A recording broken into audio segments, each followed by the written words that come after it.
Hello and welcome to WhitTips. Today we're going to be looking at William Shakespeare's The Tragedy of Macbeth, and in particular we're going to be looking at blood. Blood has over 40 references in the play in its many different guises, from blood, bloody, bloodier, etc. And therefore it becomes a key motif. So today we're going to be looking how Shakespeare uses this key image of blood. We're tracking the image of blood throughout the play and attributing it to some characters and what they say, and again how it's used throughout. So the very first reference that we get to blood in the play is in Act 1, Scene 2. So obviously the play opens with the witches, and then in Act 1, Scene 2, we're at the back end of a battlefield, perhaps with King Duncan, and he uses the phrase, "What bloody man is that?" The question, the interrogative, "What bloody man is that?" This helps really for us to set the tone, Shakespeare to set the tone for the play here, because what we can see as we read this is a man covered in blood, his garments, his armour, all drenched in blood, wander upon a stage to where there is no blood, or there has not been any blood so far. And this helps Shakespeare set this very dark tone for the play. This is a play of excessive violence, horror, and it really does set this very dark atmosphere, foreboding atmosphere for the events that's going to come later on. As this scene continues, we get another reference to blood when they're talking about, or the captain is talking about, Macbeth's actions on the battlefield. He talks about Macbeth's sword and how it kind of smokes in some ways with bloody execution. So here we see, we get first reference, or second reference to the character of Macbeth. The witches have already referred to him, which has made us doubt Macbeth as a character, as a good character. He's involved in the supernatural. But here we get a different view of Macbeth. Macbeth, the hero, I suppose, here. The fact that his sword is smoking with this bloody execution draws allusions to this the biblical sword from Genesis, that when man and Adam and Eve have been banished from paradise, a cherubim stood guard with this flaming sword. So Macbeth here is kind of compared to a protector. So even though he is a very skillful fighter, a very bloodthirsty fighter on the battlefield, and a very brave character, this hyper-violence, if you will, from Macbeth at the beginning of the play is used for good, to set him up as a good character. He is there shedding blood on the battlefield, executing people on the battlefield for the right reasons, to protect his employer, to protect the king, if you will, Duncan. So very much here, the blood that we associate with Macbeth at the beginning of the play is paradoxically a good bloodshed, and makes him an honourable Jacobean fighter, very skillful, very dangerous character at the beginning of this play, but mainly for the good. So from the good to the bad to the wicked, from the masculine to the feminine, Lady Macbeth has been seen as one of the most evil characters, wicked characters, or female characters on the stage throughout time. However, more recently, people have started to feel perhaps a little bit more sympathy for the character of Lady Macbeth, and I think probably quite rightly so. Her first reference to blood comes in a famous "Unsex me here" speech on receiving Macbeth's letter in advance. And she says in this speech, "Make thick my blood."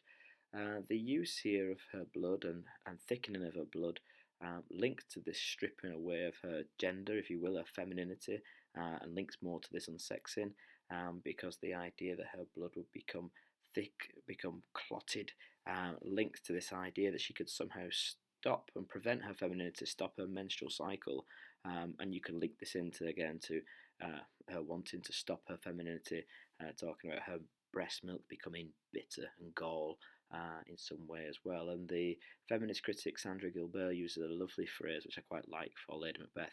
She calls Lady Macbeth a dark parody of femaleness at the beginning of this play, and I think that's a nice image to have. She is a transgressive character for the times. She wants, like we've said, to strip away this gender that she's attributed to, and she here, you can interpret her character in many ways, as a bitter, resenting, wicked, evil character, or as an ambitious character, and we can interpret it in a slightly more positive way as well.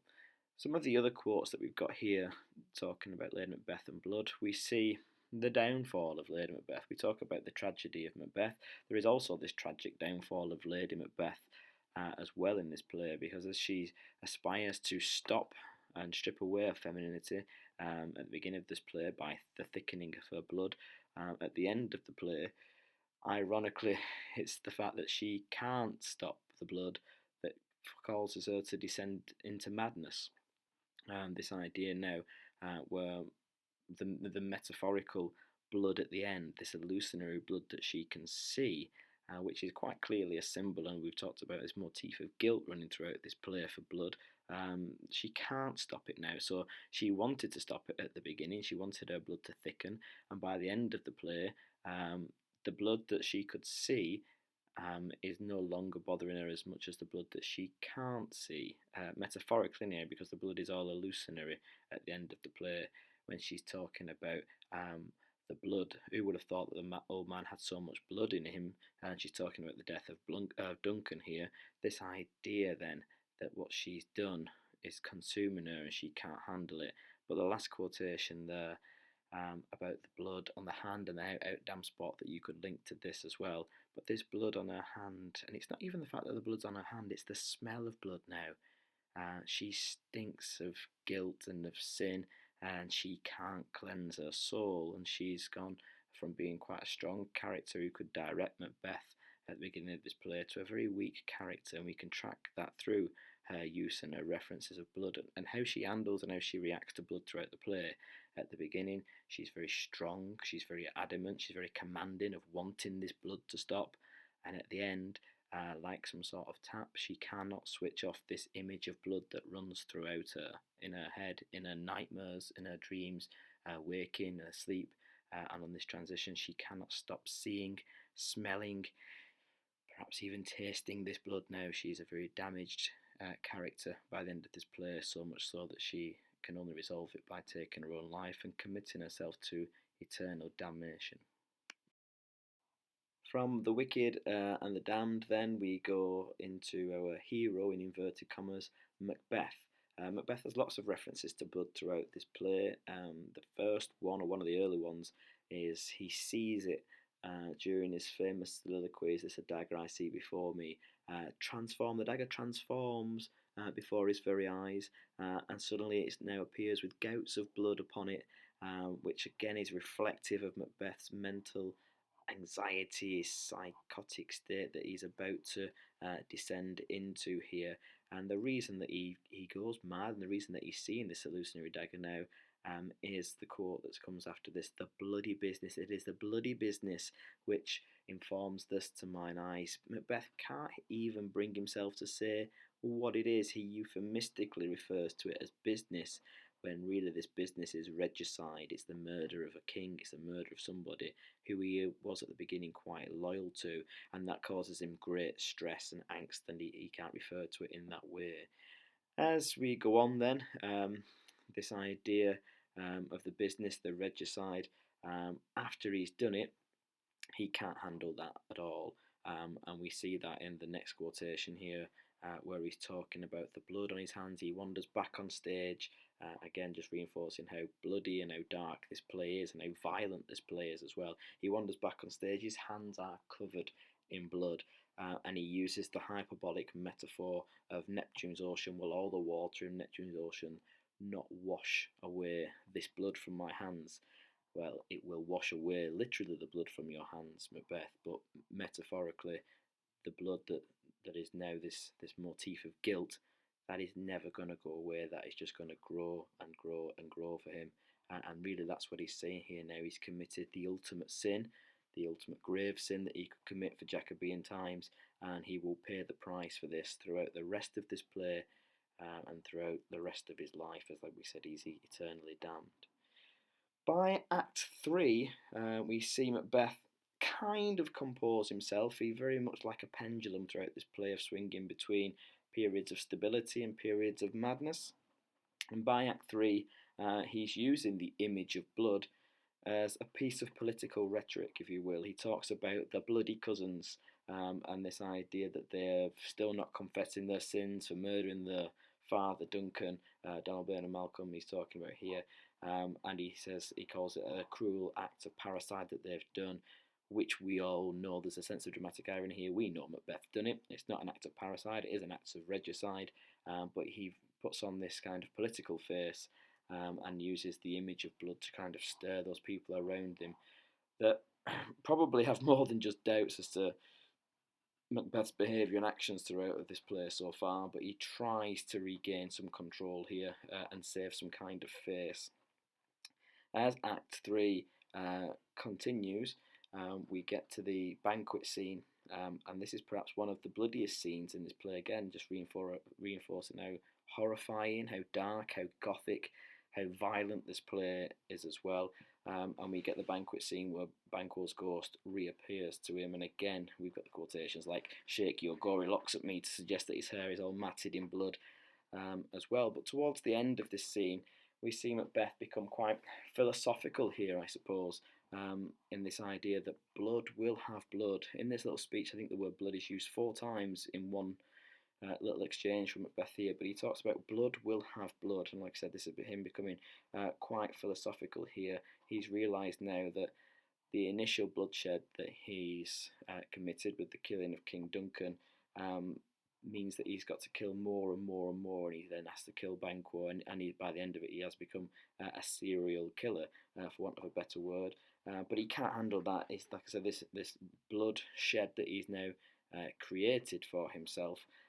He kind of reflects here, and he knows that the only way that he's going to cling on to power is to keep continuing to shed blood, and the only way this is going to end really is with the fact that his blood will be shed as well for what he's done. So he does become quite philosophical about this, but we do see his character becoming quite dark, quite disturbed, and like we say, Macbeth now is he's fallen into this kind of almost psychotic state where power he will hold on to, he will shed as much blood as necessary for men, women, and children throughout this play to cling on to that power. Okay, so blood, again, almost Macbeth becomes this symbol of power. As long as it's him that's shedding the blood and it's not his blood that's shed, then he clings on to power, and he sort of balancing out that clinging onto blood with power and this idea of blood becoming guilt and consuming him at different times as Macbeth swings, like we've said, like a pendulum throughout this play. A few other significant references to blood in the play then I thought we'd look through here. This first one is spoken by Macbeth, and he's talking about the golden blood of King Duncan after he'd murdered him, committed this act of regicide. This idea of golden blood, that his blood connotes some kind of wealth, some kind of importance, some kind of preciousness perhaps that Macbeth doesn't have. And the blood between the two further show the juxtaposition between a rightful king and a king that's stolen the throne like Macbeth has. So this idea that the golden blood of King Duncan juxtaposes the common red blood of Macbeth, has he's disrupted this natural order here, and therefore showing the difference between them two. This is Macbeth's own musings as well, which is important to note, which shows Macbeth here again admitting guilt. He has done wrong to shed this golden blood of King Duncan. The second quotation is from Banquo, and he says that we must question this bloody piece of work further as he's musing aside on the stage here as well. Banquo becomes a very dangerous character to Macbeth because he's the only person who was with him when the witches gave the 3 initial prophecies, and therefore he knows that Macbeth has motive for killing King Duncan. He becomes almost like a witness, if you will, somebody that could bring about Macbeth's downfall. And Macbeth, as we said in the last slide, is not willing to give up his throne and give up his power that easily. Therefore, he organises the assassination of Banquo. And I suppose we could argue here Macbeth has also become somewhat of a coward. The fact that he can't kill Banquo himself, he has to employ other people to do it, shows that he's perhaps become quite cowardly from the person who was had the smoking sword at the beginning of this play. And it also shows a Macbeth breaking from Lady Macbeth here. So far they'd kind of been complicit together in what they've done, and he uses that famous quotation, "Be innocent of the knowledge, dearest Chuck," here as he breaks away from Lady Macbeth and starts another killing spree really. And the last quotation on this slide comes from the second apparition, which comes from the witch's cauldron, the witch's pot, and out of that comes a bloody child. The significance of a child is something It's very important to Macbeth because it reinforces to both characters their lack. It's what spurs them on. What they lack together as a couple is their inability to produce a child, or a child that survived at least. So this is either a reference to the fact that they are childless, this bloody child, or the loss of the child. And this, for Macbeth, reinforces this lack of masculinity that he has in order to produce an heir to his throne. We know that it's Banquo that's sons will become king. The witches tell us that they will become kings hereafter. But Macbeth here is not willing to let power go that easy.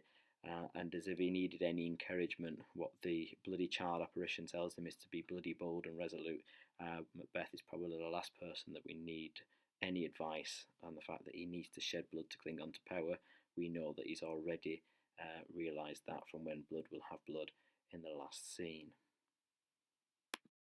All in all, then, as we get to the end of this very dark, gothic, violent, bloody play, it ends as Macbeth has predicted. Halfway through, the blood will have blood. It ends with the blood of Macbeth. We can see here in this kind of we see the fall of Macbeth. I suppose he goes going back to that initial quote from the beginning of the play, where he's talking about his sword smoking with bloody execution, to now Macduff referring to him as a bloodier villain.